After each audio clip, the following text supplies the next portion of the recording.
Hugh Hunter farm, Broachrigg Farm, which is just south of Edinburgh.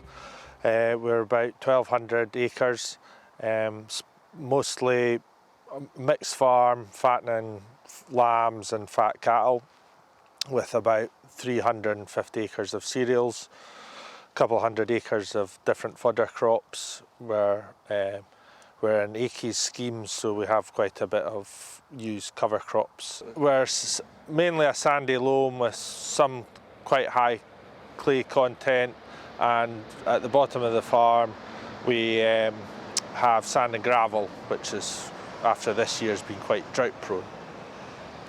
We have about 400 acres that has been open cast mine in the past, so we're doing a lot of using the cover crops and fodder crops to build up fertility in the land that has been open cast mined.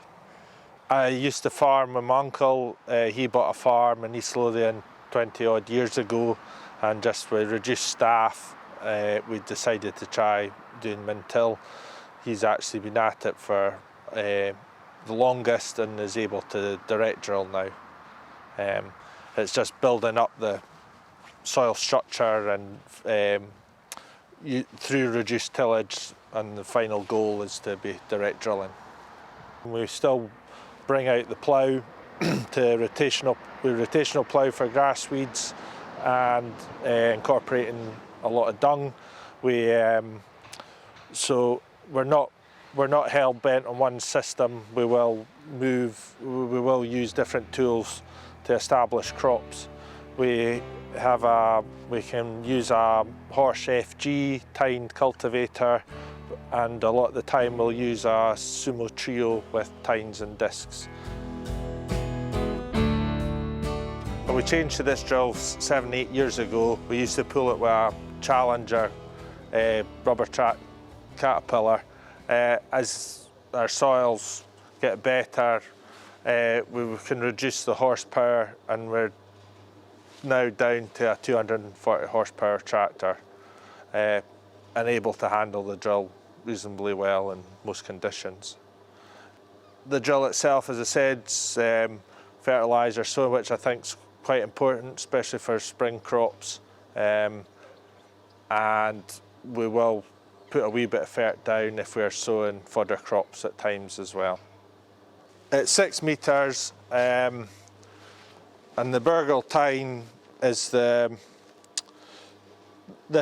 fertiliser comes down and lies in the middle, and then split 3 inches either side's the seed bands, which are sown at 2 inches.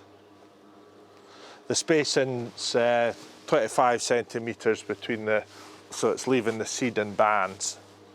Spring-loaded breakback legs. The full packer in the front, that lets us work on ploughed land and stuff like that as well. So this crop we're standing in just now is cover crop after winter barley. This was direct drilled with a sprinter. We will even use a sprinter if we plough, we press, and then cultivate. We can use the sprinter to establish crops on the ploughed land as well. And if we have to, we can ploughed land, we can rely on a contractor with a conventional piggyback to help establish crops. But just the situation we're in and our altitude, we have to use varied approaches to crop establishment. The savings on the arable side are quite significant with using reduced tillage, and the diesel usage is reduced as well. All the fodder crops, the fodder rape and stuff, will be used with a sprinter.